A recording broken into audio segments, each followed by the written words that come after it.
to Breaking Ground. I'm your host, Devin Kolka. On this show, we bring in the leaders for the construction and real estate industries. Today's guest is David Pennetta, Executive Managing Director at Cushman & Wakefield. David has been an expert in the commercial real estate sector for many years. We're really excited to have him on.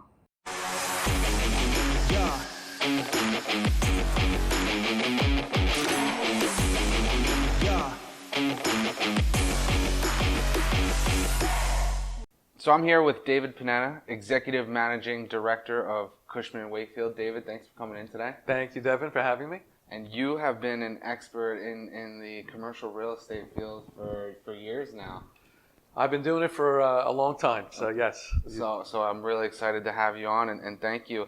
I guess I want to start off and get into, COVID. COVID is obviously the talk of the world right now. And yes. The office atmosphere has certainly changed, and the business atmosphere as well. What do you think the everlasting effects of COVID is going to be on the Long Island office industry?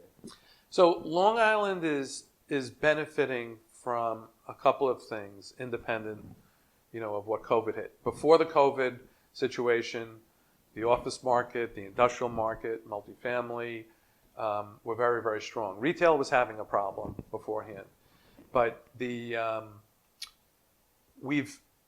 Long Island has invested in its structural assets, right, with double track, triple track. We have East Side Access is going to come online in the next 18 months or so, which gets you to Grand Central. So you don't only have to go to Penn Station now into the city or reverse. The sewer infrastructure, while not moving as quickly as we'd like it to, it's been moving and there's been plans moving forward. But in the office, for some reason on the island, and I don't really know why, there really hasn't been a spec office building built, in any magnitude for like 15 years. And, you had the medical side of it, especially in the Success area, was expanding into office buildings. So it kept the office market fairly tight. So we're going into this COVID thing with a healthy dynamic. Vacancies are, 8 to 10%, depending on where you are. And for office, that's very healthy. No matter where you look across the country, that's a healthy number. So with what we're coming into now, we do have companies that, had their main office in Manhattan or their only office in Manhattan that are looking to suburbs. And suburbs is Westchester, Connecticut, Jersey, and Long Island. And because of the investment in the infrastructure, including the multifamily that we've done over the past 15 years, has now made us a contender for companies coming out of Manhattan. So, I think we're going to start seeing spec office buildings within the next, 2 or 3 years. And, jumping into, okay, now we're in COVID, what are we doing? So there needs to be changes. And with existing office buildings, it's expensive and it's difficult to make the physical changes that you need, not only for COVID, but for whatever else is going to be coming down the pike. So when you're building a new building or you're retrofitting, a building, you're able now to build in, with maybe an incremental increase in price, different type of elevator controls where you don't actually have to touch anything. In Japan, one of the areas in Japan, I don't know how prevalent it is, but at night, they take their municipal buses, send them to what looks like through a car wash, with nobody in it, and they blue light it for 15 minutes. And that kills bacteria, viruses, and it runs through. So if you flip to our office space, at night, typically it's not used. So when the lights go off, they can systematically, floor by floor, putting the safeguards that there's no people in there, build in blue light where every night the whole place gets entirely sanitized. Then there's driving, you're still in your car environment, you get to the building, you've noticed now that, you construct, the turning carousel doors, when they see you outside and then they feel that you're out there, it automatically turns. You don't have to touch anything. Going over to an elevator, again, there's controls that if you put your hand in front of the up or the down button, you don't have to touch it. It senses where your hand is. So the thing is to eliminate touch points throughout your day. Also in, traffic control, like you might have fire stairwells that are one way. So one way up, one way down. It's not like we're in Manhattan where there's 100 floors. Here we're, 2 floors, 3, 4 floors, with some exceptions that, there's higher. But there also can be one-way elevators. And then once you go into the office space, Cushman & Wakefield has come up with, early in the process, the 6-feet office. So what it does is it controls circulation once you're in a space. So now you're not passing anybody. Everybody's going in that same direction. And, there's different ways to access printers. You don't have to touch printers anymore. You do it, from your desk. So there's a lot of things, tie that with cleaning, with an adjustment in how you view things. And then as older building systems like air conditioning, was it MERV rating okay, so there's a big jump between 11 and 13 MERV rating. So MERV at 13 is viruses, but you can't take a normal air conditioning system and throw in a MERV 13 filter. But if you're redoing a building, similar, like right now we have the Ronkonkoma hub, thing going, the Station Plaza that the Tritech guys are doing. They're building ground up. So they could use, wall surface covering, paint, wall coverings that are antibacterial, antiviral. They can put all these mechanical benefits with the elevators and stuff, in it with just paying a little bit more, but not ripping out something that's there and replacing it. The HVAC systems, again, you would have blue light within the system, so it's contained in the system. So as it goes through, it's also getting, sanitized. But there's a lot to do that we could do. I think the fear early on was that people were going to get used to working from home and may stay working from home. But I think as time has gone, people miss the office environment. Do you see a threat at all to really losing offices because of this? So the people that are saying that are people like in my age bracket. The kids are older. You're in a big house. You've got a room that now you've totally set up for an office. You've got more equipment there than you do in your actual office. Equipment and Zoom stuff and green screen and whatever. So for them, it hasn't been that bad. And plus, you're old enough to have the relationships and the network that you don't necessarily need to be in somebody's face.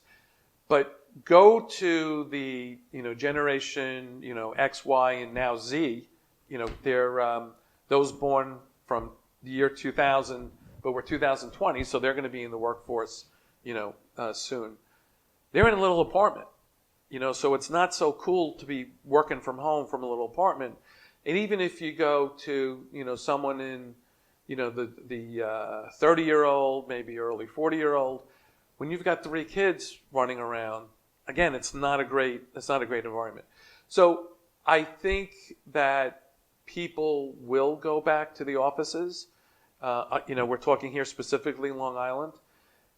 Maybe there'll be, loosening. Right now, between 5 and 7% people work from home, of employees work from home. Wow. So even if we go to 10 to 15% and double it, it's still not going to have a huge negative impact on office space. Because if you tie that into, the 6 feet office concept we were talking about, where now there's more room per employee, I think net, we're going to be needing more space, than less space. So you talked about spec office buildings, and we're actually building one right now in Hauppauge on Motor Parkway. And the industrial park just rezoned itself to allow for multi-use with apartments on top of retail. Right. To create that work-play environment, work-live-play environment that the younger generation is looking for. Unfortunately, there was still a lot of the community that came up to speak against this overlay district and allowing this zoning to go through. How do we get more local municipalities on board with changing the zoning and allowing more development when there are local residents that still don't see the positive nature to this? So it's, I think with venues like this helps educate the public. I think it's a matter of the elected officials being able to communicate prior to a development that's tied to an individual developer about a concept and how it will help. Because, full disclosure, I'm on the Huntington Planning Board, and we have the Melville Employment Center plan, which is exactly what you're talking about in Huntington. And we went out to, and I'm chairman of that effort. So we went out to the residents, and this was for the Melville market, which is, 9 million square feet. It's a fantastic 1970s, business park. But many companies have been moving because they can't get the younger employees. The last one was only a couple of years ago with First Data that took 1,200 employees off of the island to, market, Jersey City, that's not cheaper than Melville. So it's not like they're leaving because we're too expensive here. They can't get what they need here. So you've seen and you've been involved with development around TODs, which is transit-oriented development, within a quarter mile, half a mile resident to a train station.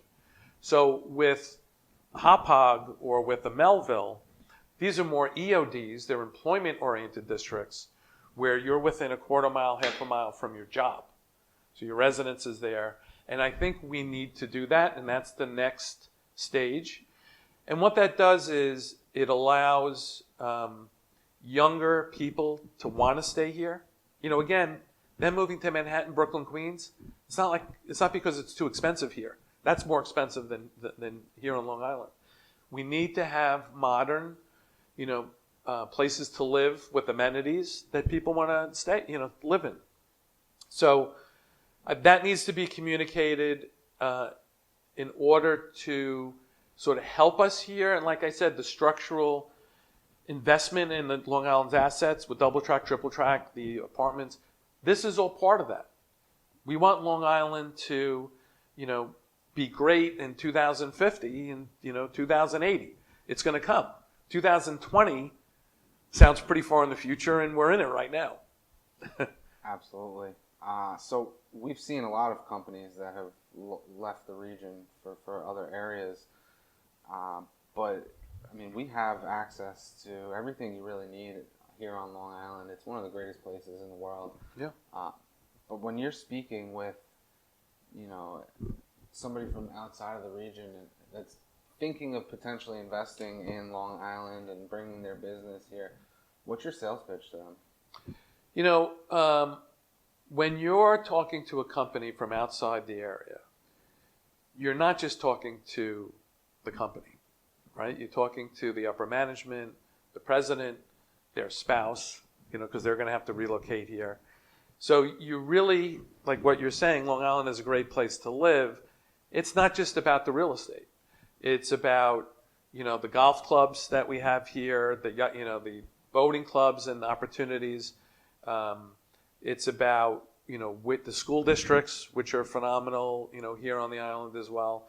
So it's really a big sell. And one thing that Long Island has had a problem with is we've got 100 organizations that are independently saying, hey, Long Island is great. We don't have that roll-up. I remember, this is going to be a great example. So this was in the 90s.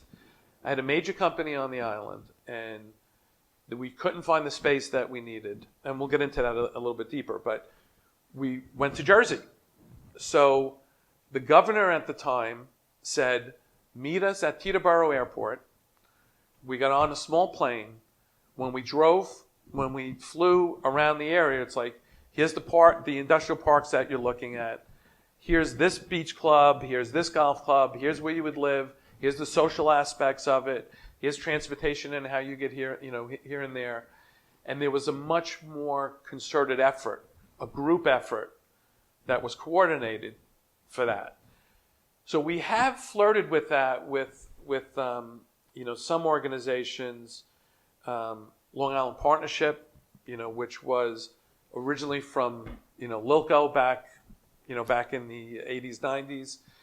More recently, has been with the LIA. It's been a branch under the LIA, but real recently, in the past 10 years, it hasn't really existed. But we need to be thinking more group and less Suffolk versus Nassau, less Smithtown versus Huntington. We've got to think more regionally. And I think the IDAs, they have something big that's coming up right now that kind of talks about this, and we just need to be able to talk efficiently, and even talking about the IDAs. I remember I was at some rally meeting, and there was a banner that said the IDA gave, I don't know, $10 million or $100 million in incentives. And I was like, that's the worst banner you could possibly have. And they're like, why? I said, the first line should say, we have $10 billion of private investment because we did $10 million of IDA benefits. That's the banner you want. And that's what we're talking about, educating the residents so they're with you when you're trying to do something here in Hauppauge, not against it. So, great topic, IDA. And for those that don't know what the IDA is, can you explain to them the importance of the IDA? And though it gets a bad stigma to it a lot of time, that it's really critical to the economic growth of the region. Yes. So, really boiling it down is those numbers I use, 10 billion versus 100 million, that's the right ratio. So with that much of a benefit, which burns off typically in 10 years. So a typical standard thing is you get a 50% tax abatement and it goes up 5% every year. But at the end of that, you've got full taxes on there. So one thing that Long Island has always done traditionally, or historically, let's say, is there's always been more residents next year than there was this year. That's not happening anymore. We're at under 3 million for Nassau and Suffolk, and it kind of goes down every year. So that means that the legacy cost and the cost that we have can only go on the existing residents. Whereas before there was always new people to help share the bill, and that's why I think, one of the reasons why things have gotten so kind of out of control with the cost here. But if we can keep and attract major employers, right? Real estate 101, employers go where employees are. Nothing more basic than that. They're not going to go someplace if there's no employees there. That's really why they're going someplace. So with the thing that's happening in Smithtown, what's happening in Melville with the EOD, that's what we need to get to that next level. So just to clarify, IDA, so property tax abatement, right. Mortgage recording and tax abatement, sales and tax, sales tax on right. your construction. And there's also, you can tie in, there are some aspects that New York State pulls in with employee. So if you have a net increase of employees into a certain area, there could be a tax credit per employee, for that. But we need to attract money here. We need to attract companies here. Because once they invest and they're here, it's not so easy to leave. But we need to get them here in the first place. And probably more important right now is we do need to keep the companies that we have. So I'm going to use this to kind of go into the next segue of, we had chased off Amazon out of Queens a year or two ago, and that was a big uproar of, first, why are they coming here, and then two, why did we just shoo the biggest and best company in the world out of here? But now we see that they're bringing some distribution centers to Long Island. They got one in Syosset. I believe they just signed a lease in Shirley. Yeah. I think there might be one in East Meadow. And you see these last mile distribution centers are really the hot topic. I think they're even negotiating with Simon Properties right now to convert some of the malls into an Amazon distribution center. Yeah. Is the industrial sector the strongest sector in real estate right now? Well, so with any employer, I can't talk specifically about Amazon because we're involved with them on certain things. So, but with any major company coming here, we sort of have another thing, and I asked you to stay away from politics in the beginning, but this has been the most contentious time ever that I've ever known, and there's politics are kind of hurting different things, so depending on whatever side you're on. So I think that was one of those issues when you've got a company like that trying to come in. If you're giving them a $3 billion tax benefit, that's not money in a suitcase that you could take it and feed the poor with. There was $30 billion worth of tax. They got a break on 3. They're paying $27 billion.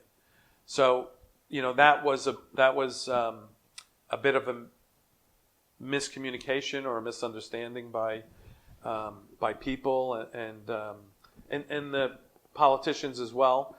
But we need to do whatever we can do. I mean, look, one thing is we're a huge consumer market. And, not only I just said Long Island is 2.7 million. But as you head west, you got Brooklyn, Queens, Staten Island, you got Manhattan. We can supply to that market, which is, 15 million with everything. So Long Island, from a distribution standpoint, is not great if you're going up New England or delivering down to Mid-Atlantic. But if you're delivering to 15 million people, within a 60-mile radius here, this is still a good place to go. But yes, industrial, if you have like greater than 30-foot clear, we're at like a 2% vacancy rate. I mean, 2% is statistically zero. And that's why there's projects like I'm working on the EPCAL sale, which the Riverhead Town Board has over the years been very, very proactive in creating something that's saleable and buildable, and you can build 9.8 million square feet there. And now more than ever is it needed.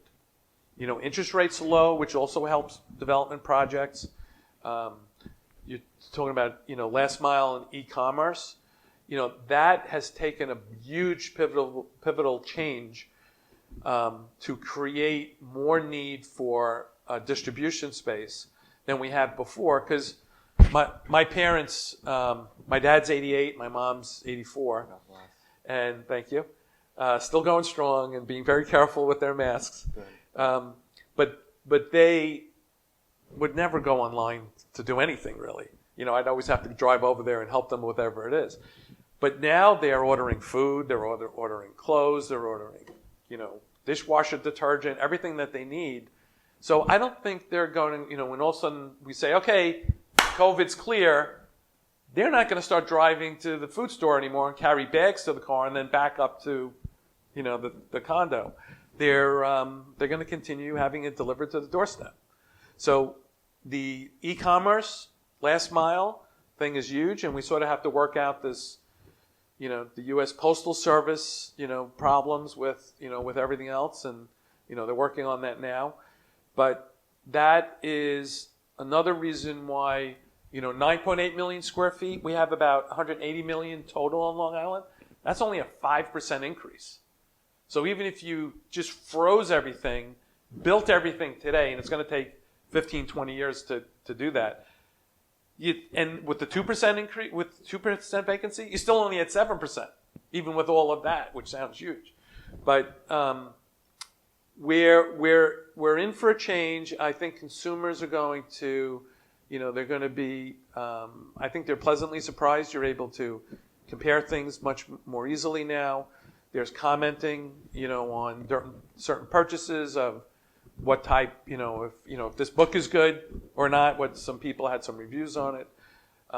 So we're going to be, we just have to be flexible in the thinking, and I think we're going to be fine. So one thing I've seen recently that has really interested me are these restaurants that are not brick and mortar restaurants, that they'll go into an industrial building, build out a kitchen, and just deliver food, only delivery, and their whole business model is based upon really branding, the look and feel of their website, the look and feel of their menu. I didn't even know this existed, 6 months ago, but now I've had some conversations regarding this, and it's definitely a sector that could grow even further now that people like your parents are getting used to ordering online. Right. So you are going to see more and more of that. You're going to see some reinventing of retail space, because that whole metric is changing. So it's changing. It's not gone. The concept needs to change a little bit.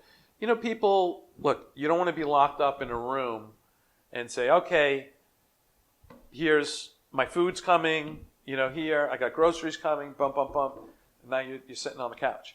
So there is sort of like, you still want to experience things and you still want to be out. So things will need to change, and I think, things had gotten way out of control with, the trains.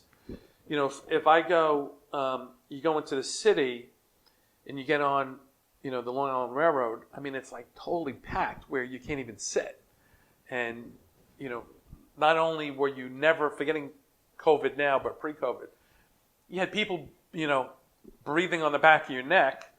When you go into a subway, it was even, worse. If you died there, you wouldn't fall over for another 10 stops until the train started to, or elevators. It just was sort of crazy. So I think things had gotten to a spot where it shouldn't have been. And also with office space, companies recently, over the past 5 years, there was an average of 235 square feet per employee. That includes the conference room and common areas, office cubicles, whatever. It had gone down to 185 square feet per employee, where, you're here, the next person's here. So I think it went too much into that direction anyway. But, we'll see a correction, obviously, with this, going forward. So if you're speaking with a developer and they're looking at building a spec building in the region, do you think they're better off building a spec industrial building that's maybe for one tenant, or something that we're seeing more of these days, those almost like similar to co-working but almost co-distribution center, where there are maybe 15, 20 companies in this building? What do you think is going to lease up quicker? That's a good question, and I was just asked this recently. Is number one, you need to put up the spec building. You can't be like, here's the dirt, this is what we're going to do, come here. That has a tough time working. But at any given point, there's users in the market, and it changes. So sometimes there's 500,000 square foot users, and there's 20,000 square foot users. So I think if you have a design that's flexible, that can cater to either of them, you're responding to the market. And just think about it. So if you buy a piece of land today, right? Forgetting about subject twos or whatever, you buy a piece of land today, it takes you, 6 months or so to come up with the plans, what you're doing, price everything out, and during that you're trying to get the municipal approvals, which are taking now another few years. You're building a building, which takes another year. So whatever you saw in this snapshot has changed. Has now, has how probably, change going forward. So you need the flexibility. You need to be able to work in different factions. But on the industrial, there's one thing I think we're going to see more of, and I think it's going to be more rail use, Long Island was using rail, and then it sort of fell totally off because, rail was always cheaper than trucking, but trucking was more immediate. So if you wanted something, delivered more quickly, truck came, picked it up, and left. But now, trucks, the evolution was trucks weren't leaving until they were 100% full. So maybe you got something on the truck and it didn't leave for 3 or 4 days. Today, the trucks are not leaving until they're 100% full, also coming back. So now trucking is not quicker than rail. And rail is still a cheaper way to go. Keeps trucks off the expressway, off our commercial routes. There are rail spurs on many locations. Kravet Fabrics just sold their property in Bethpage that the MTA bought it because they needed rail siding. There are other buildings that have that. So one concept for you, and maybe for me, is if you buy one of these buildings that have rail siding, there's a lot of companies that don't have enough rail use to get their own rail siding. But if they're trucking from 5 minutes away to your place, you get them on the rail. There's multiple places on the island that you can do that you can do this, and I think that's a business model sort of waiting to happen. And I think it's important that those case studies are developed to show. Cut that part out in case we want to invest in that first. I think it's important that we be able to explain that to the businesses that there is a savings here, that Right. It isn't a slower means, it's actually a quicker means these Right. days, and it's something to really consider. And more environmentally friendly, too. And more environmentally friendly, which is the most important. Yeah. In regards to, I lost my train of thought, so I'm going to take a sip of water, and then that will be a cut session for that. Where do I want to go with this? I just had it. Oh, okay. So in regards to, you said build that spec building because it's hard to pre-lease something, but Right. some of the safest developments out there are those where you have the end user in place. Mm-hmm. If you have an end user in place with a very strong financial statement and they're guaranteeing their lease, any bank will say, we're happy to lend on this, but those are really hard to execute. So you work with both the listing side and the acquiring side, or Yes. the leasing side. Yep. How do you coordinate those deals? How do you manage those deals? So, part of it is I'll sit down, with developers. We'll go out to lunch and, they'll kind of pick my brain on what's going on in the market. What do we see, happening? One of those projects was a project we sold in Hicksville. We sold 9 acres on Duffy Avenue on the corner of Charlotte. And, it could have went multifamily, which actually would have brought more money to the seller.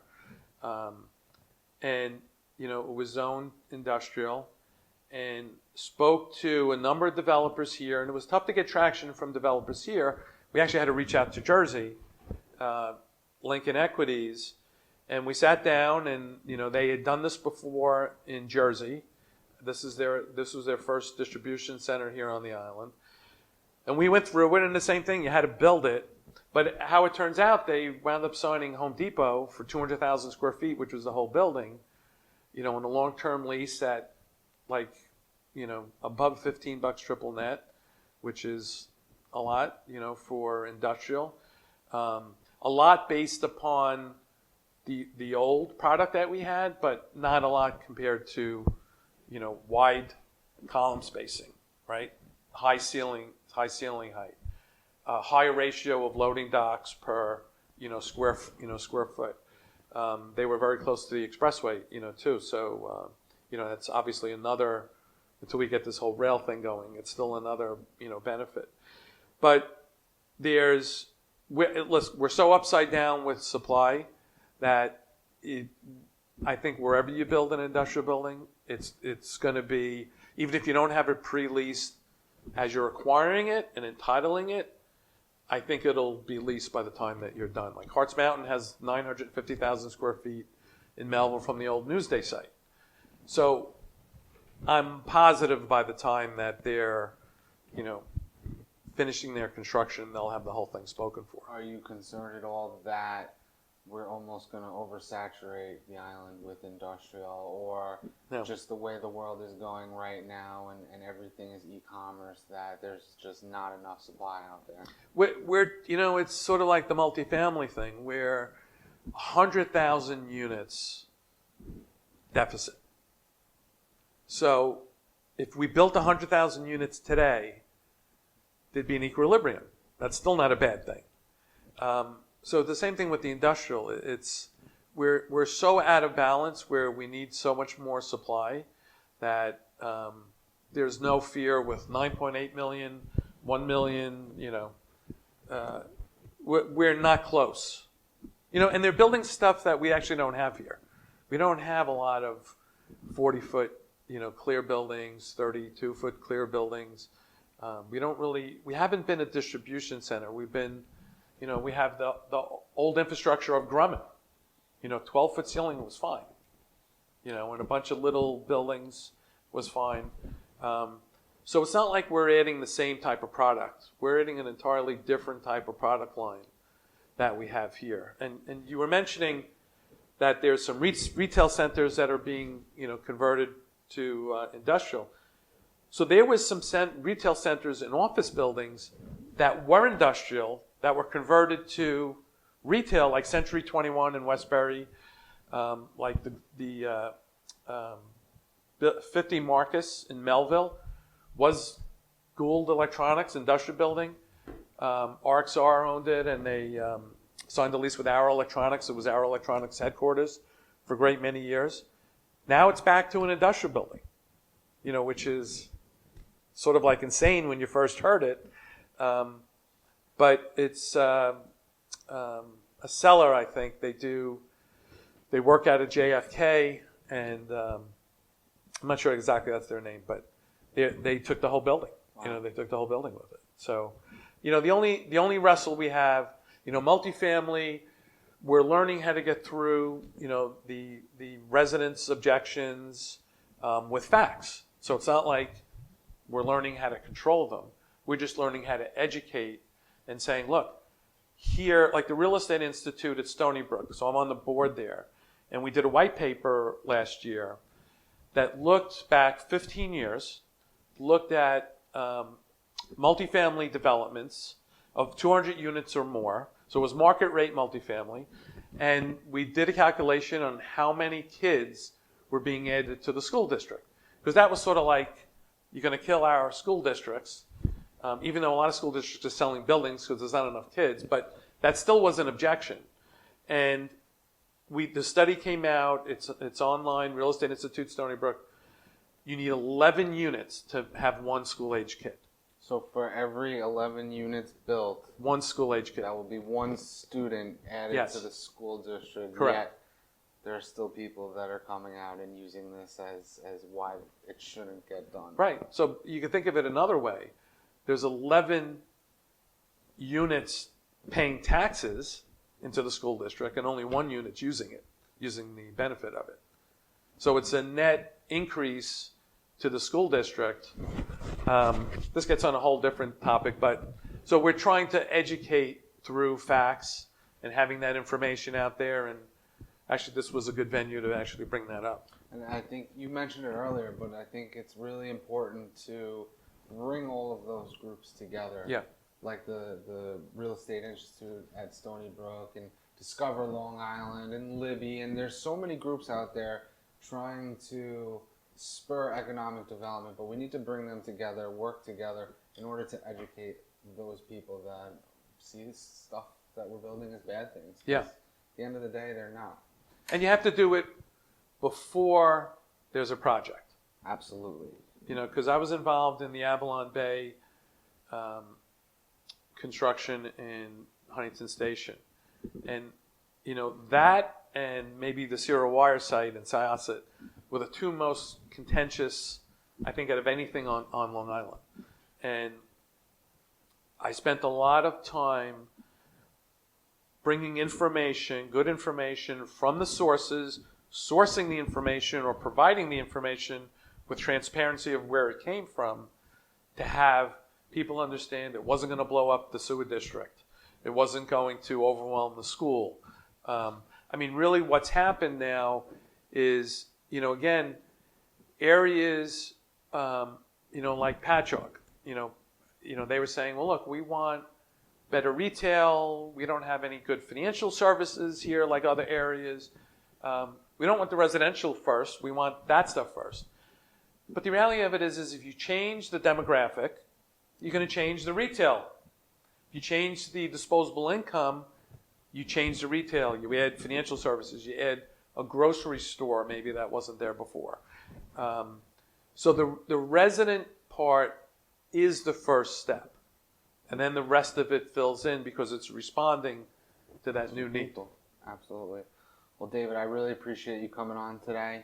We'll definitely have you again, and great stuff. Thank you very much. Thank you.